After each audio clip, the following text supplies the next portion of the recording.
नमस्कार साथियों, कंटाप न्यूज़ देख रहे हैं आप। आपके साथ मैं हूं अनुपम प्रसून। बांग्लादेश जो अभी कुछ महीने पहले तक भारत के हाथ से पूरी तरह निकल चुका था, वहां पर भारत ने अब एक बड़ा खेल कर दिया है। बांग्लादेश में जहां अभी आप कुछ दिनों से एक नैरेटिव देख रहे हैं, जो सेंटिमेंट देख रहे हैं, जो भारत के खिलाफ लोगों को भड़काया जाता है, बांग्लादेश के लोगों को, और जो चुन चुन कर हिंदुओं को मारा जा रहा है, उसके पीछे कौन था ये भी पूरी दुनिया जान चुकी है। कैसे आईएसआई की एंट्री होती है, कैसे अमेरिकी सेना आती है बांग्लादेश के एक आइलैंड पर, और धीरे धीरे देखते ही देखते बांग्लादेश को एक टापू बनाकर अमेरिका अपना हित साधने लगता है। वहाँ पाकिस्तान की एंट्री होती है। बांग्लादेश की जो इंटरिम गवर्नमेंट थी उसकी और पाकिस्तान की सरकार की नज़दीकियाँ बढ़ने लगती है। लेकिन ये सबको पता है कि 12 तारीख को, यानी कि कुछ ही घंटे के बाद, बांग्लादेश में एक नई सरकार के लिए चुनाव होने जा रहा है। और बहुत ध्यान देने की आवश्यकता यह है कि इस चुनाव में भारत ने इतना साइलेंटली एक खेल खेला है जिसकी भनक बांग्लादेश और यहाँ तक कि बांग्लादेश में अपना डेरा जमा चुके आईएसआई को भी नहीं लगी। अब वो खेल क्या है, इसे अच्छे से समझने के लिए वीडियो आखिर तक ज़रूर देखिएगा। सबसे पहले हम चुनाव की बात करते हैं, क्योंकि यहीं से सारी चीज़ों की शुरुआत हो रही है। अभी हाल ही में बांग्लादेश में एक सर्वे आया है। सर्वे क्या बताता है? सर्वे ये बता रहा है कि बांग्लादेश में जो साल 2024 में तख्ता पलट हुआ था, जो सरकार शेख हसीना की गिरी, शेख हसीना को बांग्लादेश छोड़कर भागना पड़ा, और जिस संगठन ने यह सब कुछ रचा था, जिसके इशारे पर यह सब कुछ किया गया था, एनसीपी, नेशनल सिटीजन पार्टी, ये उन छात्रों की पार्टी थी, स्टूडेंट्स की पार्टी थी जो प्रोटेस्ट कर रहे थे। और स्टूडेंट प्रोटेस्ट के नाम पर आपने देखा कि कैसे बांग्लादेश की पूर्व प्रधानमंत्री के घर में वो लोग घुसे, घर में लूटपाट मचाई गई और शेख हसीना को बांग्लादेश छोड़कर जाना पड़ा। शेख हसीना के पिता, जो कि बांग्लादेश में बिल्कुल भगवान की तरह पूजे जाते थे, उनको लेकर उनकी जितनी मूर्तियां बनी थी उनको तोड़ा गया। जो सिलेबस में, टेक्स्ट बुक में जो वहाँ पढ़ाया जाता था शेख मुजीबुर रहमान के बारे में, उनको मिटा दिया गया।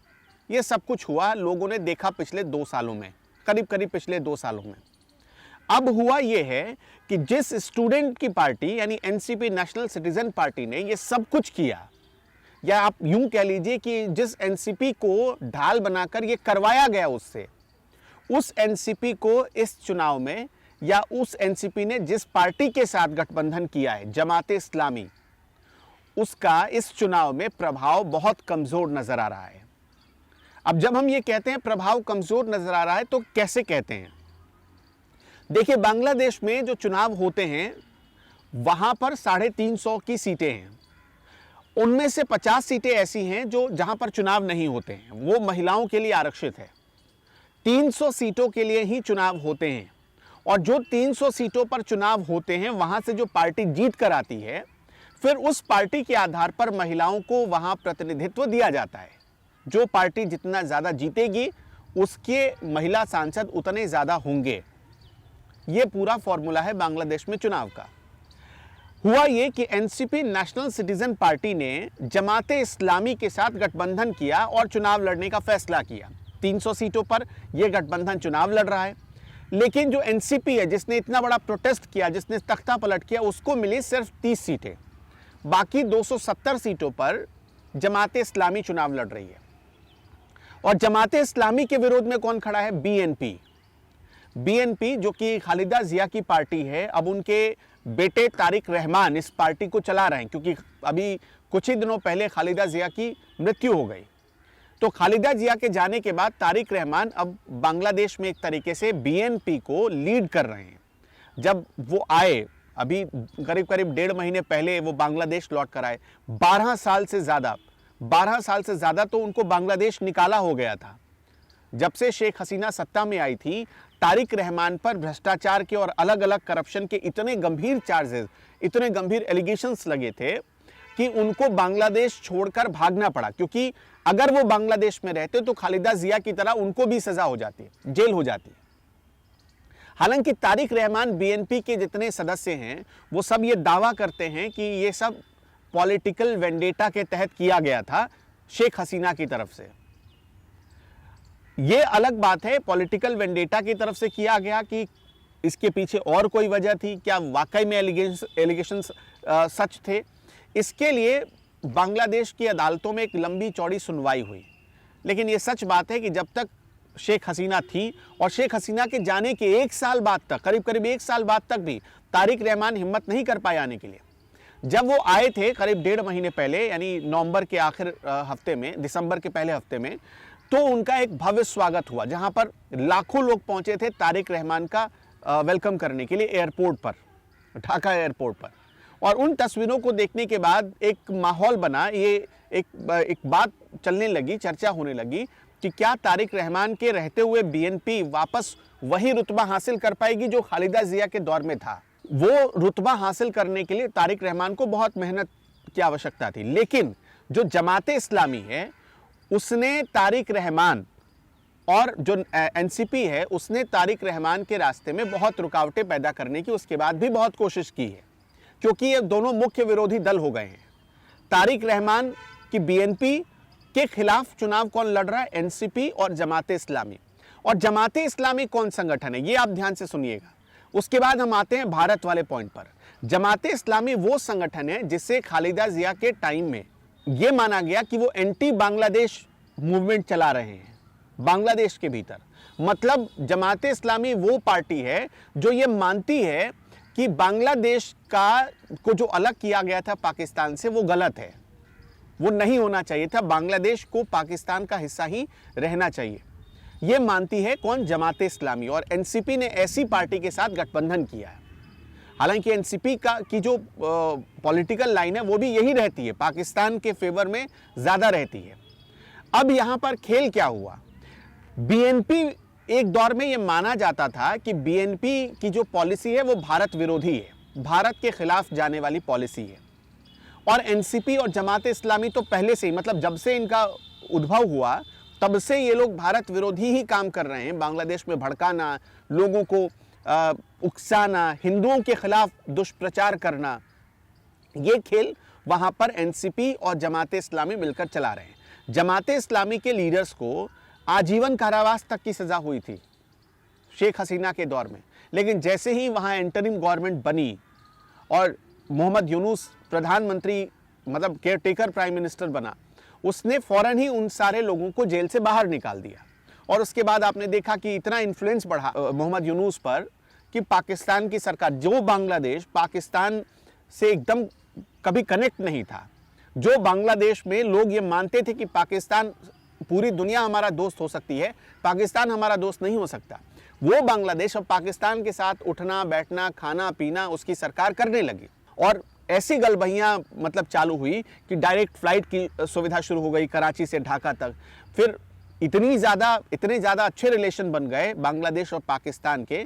आपने देखा अभी बांग्लादेश को आईसीसी ने वर्ल्ड कप से बाहर किया और उसके बाद पाकिस्तान ने भारत के साथ मैच खेलने से मना किया, तो बांग्लादेश ने रिक्वेस्ट डाला कि पाकिस्तान को खेलना चाहिए और पाकिस्तान ने अपने आप को बचाने के लिए बांग्लादेश को ढाल बनाया।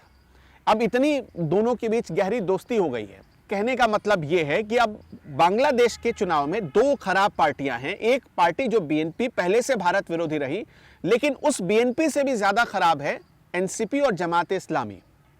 और अब जो सर्वे आया है वो सर्वे थोड़ा चौंकाता है। सर्वे ये कहता है कि अगर जो अभी चुनाव हो रहे हैं, जो 12 तारीख को वोट होंगे, उस चुनाव में बीएनपी बहुत मजबूत स्थिति में है और मतलब एक तरफा लहर में सरकार बना सकती है। यह सर्वे आया है जो कहीं ना कहीं उन लोगों को जो जमाते इस्लामी या एनसीपी से जुड़े थे उन लोगों के लिए एक झटके की तरह है। अब आप पूछेंगे झटका कैसे? बीएनपी के जो प्रमुख लीडर हैं तारिक रहमान, उनकी मां खालिदा जिया का जब देहांत हुआ था तो भारत से विदेश मंत्री एस जयशंकर गए थे बांग्लादेश। और आपने देखा होगा कि एस जयशंकर जब बांग्लादेश गए, उन्होंने मतलब दुख की घड़ी में तारिक रहमान को बहुत संबल दिया था। और कहा यह जा रहा है कि तब से बीएनपी और भारत के रिश्तों में सुधार के संकेत मिलने शुरू हो गए। बीएनपी ने अपने जो इलेक्शन मैनिफेस्टो था, जो इलेक्शन मैनिफेस्टो है जमाते इस्लामी का, उसमें खुलकर भारत विरोधी बातें लिखी गई हैं। लेकिन बीएनपी ने भारत विरोधी बातें लिखी तो हैं, लेकिन बचने की कोशिश की है, डायरेक्ट भारत के खिलाफ कुछ भी बोलने से बचने की कोशिश की है। तो इससे यह माना गया कि अगर बीएनपी सत्ता में आती है तो हो सकता है कि भारत और बांग्लादेश के जो रिश्ते में कड़वाहट इस वक्त आप देख रहे हैं वो थोड़ी सुधर जाए। एक महत्वपूर्ण बात इसमें यह भी है, महत्वपूर्ण बात यह है कि बांग्लादेश भारत का पड़ोसी है। इस लिहाज से भारत कभी भी नहीं चाहेगा या बांग्लादेश भी नहीं चाहेगा कि हमारा अपने पड़ोसी के साथ रिश्ता खराब हो। ये पूरी दुनिया जानती है कि बांग्लादेश अगर आज वजूद में है तो उसके पीछे भारत का ही रोल है। अगर भारत नहीं होता तो शायद बांग्लादेश आज भी पाकिस्तान ही कहला रहा होता। तो ये एक बड़ी बात है। बांग्लादेश के लोग भले हिंदुओं के खिलाफ चले जाएं, भले यहाँ की मोदी सरकार को वो नापसंद करे, उनके खिलाफ नैरेटिव चलाया जाए, लेकिन बांग्लादेश का बच्चा बच्चा ये जानता है कि अगर वो वजूद में आया तो भारत की वजह से आया। तो अब कोशिश ये की जा रही है, कहा यह जा रहा है कि जो भारत के अपने खुफिया तंत्र हैं वो बांग्लादेश में इतने एक्टिव हैं, अब इतने एक्टिव हैं क्योंकि पहले भी भारत पर यह आरोप लगाया था बांग्लादेश ने कि शेख हसीना के दौर में उसने बांग्लादेश के चुनाव को, मतलब भारत ने बांग्लादेश के चुनाव को प्रभावित किया। तो अभी भी क्या भारत प्रभावित कर रहा है? कहा यह जा रहा है कि बीएनपी को जहां जहां लीड मिल रही है, जिस तरह से एक तरफा जीत की तरफ बीएनपी बढ़ रही है, उसमें भारत का एक बड़ा रोल है, भारत का बड़ा योगदान है और भारत ने अपना काम बहुत सलीके से किया है। हाल में जो अमेरिका और भारत के रिश्तों में आप जो एक सुधार देख रहे हैं, अचानक जो बदलाव आया है, इसने भी इस चुनाव में बड़ा असर डाला है। ये मत भूलिएगा, क्योंकि जब अमेरिका और भारत के रिश्ते टैरिफ की वजह से, टैरिफ वॉर के बीच बिगड़ रहे थे, तो बांग्लादेश को यह लगा कि भाई अमेरिका और भारत तो अब अलग अलग हैं, हम अमेरिका को जो कहेंगे अमेरिका वो मान लेगा। लेकिन जैसे ही ये टैरिफ वॉर खत्म हुआ और सर्जियो गोर, जो कि एक तरीके से डोनाल्ड ट्रंप के बहुत खास माने जाते हैं, उनके सलाहकार के रूप में वो भेजे गए भारत, बांग्लादेश और पाकिस्तान के एडवाइजर बनाकर। तो सर्जियो गोर के आने के बाद जो इस रीजन में भारत की पकड़ कमजोर हो रही थी, वो अचानक बड़ी मजबूत होती नजर आ रही है। आपने वो तस्वीर भी जरूर देखी होगी, नहीं देखी होगी तो हम इस वीडियो में आपको फिर से दिखा देते हैं। जब सर्जियो गोर खड़े थे और भारत के कॉमर्स मिनिस्टर पीयूष गोयल खड़े थे और पीयूष गोयल कहते हैं कि इस वॉर में 18% से अमेरिका हार गया है। अगर 0% अमेरिका कर देता तो उसकी जीत हो जाती, लेकिन इस वॉर में 18% से अमेरिका हार गया और सर्जियो गोर ताली बजा रहे हैं, मुस्कुरा रहे हैं, एक तरीके से सहमति दे रहे हैं वो पीयूष गोयल की बात पर। यह अलग बात है कि इस डील के पीछे किन किन शर्तों पर अमेरिका झुका, किन किन शर्तों पर भारत झुका, अगर हम इस पर बात करेंगे एक लंबा वीडियो हो जाएगा। लेकिन मोटे तौर पर यह बता रहे हैं कि सर्जियो गोर, जो कि एक डोनाल्ड ट्रंप के एडवाइजर की तरह आए थे भारत, पाकिस्तान, श्रीलंका और बांग्लादेश को देखने के लिए, वो इस बात पर सहमति दे रहे हैं कि हाँ, भारत इस डील में जीता है। अब इससे बड़ी बात कुछ नहीं हो सकती, इससे बड़ा मुहर भी कुछ नहीं हो सकता है। तो सर्जियो गोर के आने के बाद बांग्लादेश में भारत का इन्फ्लुएंस वापस, दबदबा वापस बढ़ रहा है। धीरे धीरे ही सही, इस चुनाव में भारत का इन्फ्लुएंस बढ़ता हुआ दिख रहा है और यही वजह है कि बीएनपी को लीड करते हुए आप कई चीज़ों पर, कई सीटों पर या बांग्लादेश के इस चुनाव में देख पा रहे होंगे या ऐसी रिपोर्ट्स आ रही हैं। बांग्लादेश का जो सबसे बड़ा न्यूज़ अखबार है, जो सबसे बड़ा न्यूज़पेपर है, जो वहाँ की एजेंसी है, न्यूज़ एजेंसी, वो भी ये दावा कर रही है कि बीएनपी को लीड मिल रही है, बहुत भारी मेजॉरिटी से लीड मिल रही है बांग्लादेश के चुनाव में, जिसके पीछे भारत का इन्फ्लुएंस माना जा रहा है। देखिए, एक रिपोर्ट है, बांग्लादेश का अखबार है प्रोथोमोलो ये कह रहा है, ये दावा कर रहा है कि चुनाव में, इस चुनाव में जब 12 फरवरी को वोटिंग है, उसमें 200 से ज़्यादा सीटें, मैंने आपको पहले ही बताया 300 सीटें हैं, कुल मिलाकर 350 सीटें हैं, लेकिन चुनाव 300 सीटों पर ही होते हैं। जो मेजॉरिटी काउंट होती है वो 300 सीटों के हिसाब से ही होती है। तो उन 300 सीटों में से 200 से ज़्यादा सीटें कौन लेकर आएगा? बीएनपी, जो खालिदा जिया की पार्टी है। खालिदा जिया तो अब नहीं है, लेकिन तारिक रहमान, उनके बेटे लीड कर रहे हैं और तारिक रहमान से कुछ ही दिनों पहले एस जयशंकर की मुलाकात हुई थी खालिदा जिया के अंतिम संस्कार के वक्त। तो ये माना जा रहा है, बांग्लादेश की न्यूज़ एजेंसियां भी अब ये कहने लगी हैं कि बीएनपी का आना भारत के लिए एक अच्छी बात हो सकती है। अब देखिए, यहाँ भारत के साथ तो दुविधा वाली स्थिति है, क्योंकि दो खराब चीज़ों में से, ऑप्शंस में से जो सबसे कम खराब है उसको चुनना है। तो भारत बीएनपी के आने से ये उम्मीद करेगा कि भारत और बांग्लादेश के रिश्ते सुधर जाएंगे। दर्शकों, भारत बांग्लादेश में क्या आपको लगता है कि कोई प्रभाव छोड़ सकता है? बांग्लादेश को वापस वैसे रिलेशन भारत के साथ बनाने चाहिए जैसा शेख हसीना के दौर में था? कैसे बांग्लादेश और भारत के रिश्ते सुधर सकते हैं?